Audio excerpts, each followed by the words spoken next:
23 জানুয়ারি কি হবে এটা তো এখন পর্যন্ত স্পেকুলেশন। আমরা তো স্পেকুলেশনের উপর মন্তব্য করা কঠিন। আমরা যেহেতু ব্যাপক টার্ন আউট আশা করছি, আমরা আশা করছি যে রেকর্ড সংখ্যক ভোটার এই নির্বাচনে উপস্থিত হবেন এবং ভোট দিবেন, এবং তারা দুটো করে ভোট দিবেন।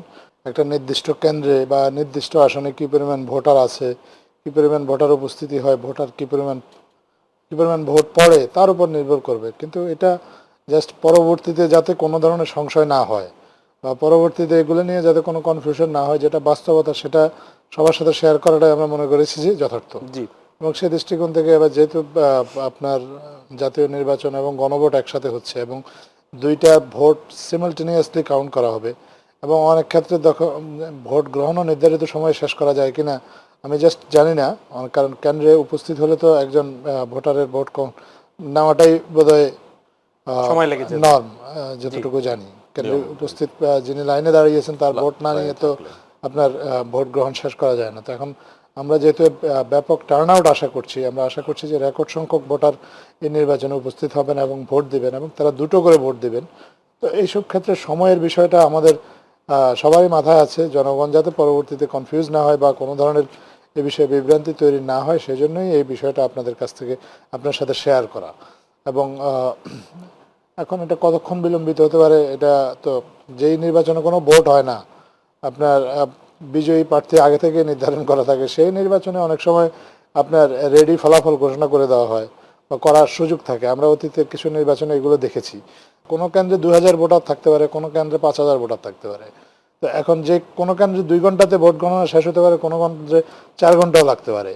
তো সেটা আপনি এখন এই মুহূর্তে আপনি কিভাবে বলবেন কতক্ষণ লাগবে? এটা তো গণভোট অ্যাড হয়, এটি আসলে সময়ের মানে এটা এই কারণে প্রসেসটা একটু লেন্দি হবে, এটা মানে এক্সপেক্টেড। সো এইটাই আসলে সবার সাথে আমরা শেয়ার করেছি যে দুটো বিষয় মাথায় রেখেই আসলে নির্বাচনের ঝুঁকিগুলোকে এগুলো চিহ্নিত করার চেষ্টা করা হয়েছে। এর মধ্যে একটা বিষয় তো আসলে প্রার্থীদের নিজেদের মধ্যে সংকট, বিদ্রোহী প্রার্থীদের মধ্যে দ্বন্দ্ব সংঘাত, রাজনৈতিক দলগুলোর প্রতিদ্বন্দ্বী প্রার্থীদের মধ্যে এক ধরনের বিরোধ, এগুলা যেমন মাথায় রাখা হয়েছে।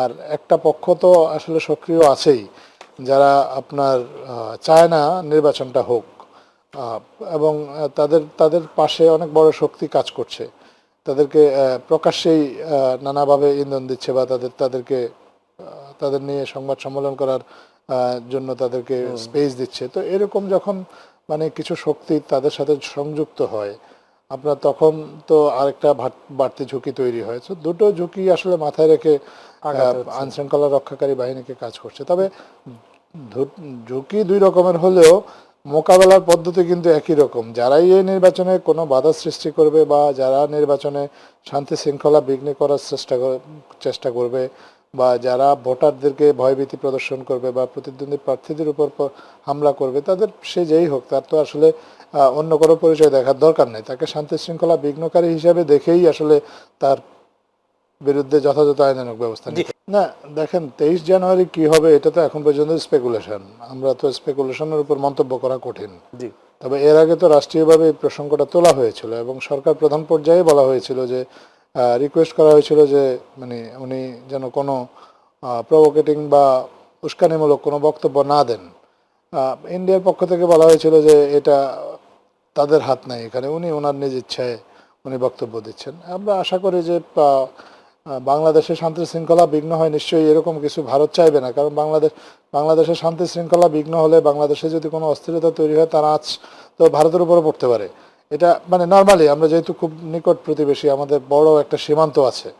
সো আমরা আশা করি যে ভারত সরকার বাংলাদেশকে সহায়তা করবে যাতে বাংলাদেশে শান্তি শৃঙ্খলা বজায় রাখে, এবং কাউকে ভারতের মাটি ব্যবহার করে এমন কোনো কাজ করতে দিবে না যাতে করে বাংলাদেশে কোনো তারা উস্কানি দেওয়ার কোনো সুযোগ পায়। এটা আমাদের একটা এক্সপেকটেশন, এবং সরকারের পক্ষ থেকে বার্তাটাও আসলে বারবার তাদেরকে দেওয়া হয়েছে।